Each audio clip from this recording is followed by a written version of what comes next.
শেখ হাসিনা যেহেতু এখন পালিয়ে গেছে, এই বড় কষ্টে সবাই ভারতের শাসক গোষ্ঠীর সবাই যারা যেখানে শাসন করেন, সে প্রদেশে হোক আর কেন্দ্রে হোক, তারা প্রত্যেকেই মন খারাপ করে বসে আছে। তাদের একজন নেতা আবার এক পর্যায়ে বলেছে, এবার চট্টগ্রাম আমরা দাবি করব। আরে আপনাদের উদ্দেশ্য তো ভয়ঙ্কর খারাপ।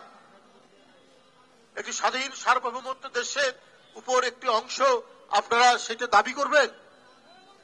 আপনারা প্রথমে এই কথা বলেছেন, আপনাদের দায়িত্বশীল একজন নেতা বলেছে।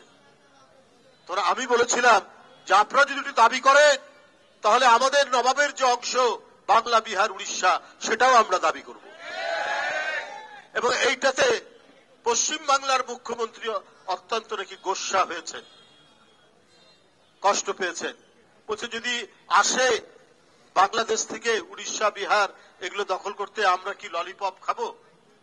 তো আমিও বলে রাখি, আপনারা যদি চট্টগ্রামের দিকে তাকান, দাবি করেন, আমরা কি আমলকি মুখে চুষবো? তা তো আমরা চুষবো না। আপনি মমতা ব্যানার্জি, আপনাকে আমরা জানতাম ধর্ম নিরপেক্ষ মানুষ, অসাম্প্রদায়িক মানুষ মানবতাবাদী হয়, এইটা আপনারা জানতাম। কিন্তু আপনাদের অত্যন্ত গভীরে যে কট্টর হিন্দুত্ববাদী লুকিয়ে থাকে, সেটা দেখলাম যখন আপনি বললেন যে বাংলাদেশে জাতিসংঘের শান্তিরক্ষী পাঠানো দরকার। কি কারণে আপনি শান্তিরক্ষী বাহিনী পাঠাবেন? আপনি অন্য দেশে কিভাবে এটার আপনি এই কথা বলতে পারেন? আপনি আন্তর্জাতিক আইন কানুন জানেন না, আপনি অর্বাচীনের মতো এই কথা বললেন। ভারতেরও কেউ কেউ প্রতিবাদ করেছে। তারপরে আপনাদের মনের মধ্যে বাংলাদেশের প্রতি কোনো সম্ভ্রম নেই, কোনো বাংলাদেশের মর্যাদার প্রতি আপনাদের কোনো ধরনের আপনাদের যে সম্মান দেখানো সেটি নেই।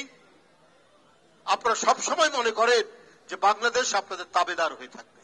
এই কারণেই আপনারা শেখ হাসিনাকে অত্যন্ত প্রিয় পাত্র মনে করতেন এবং এই অপপ্রচারগুলোকে, এই অপতথ্যগুলোকে মিডিয়ার মাধ্যমে তারা প্রচার দিচ্ছে।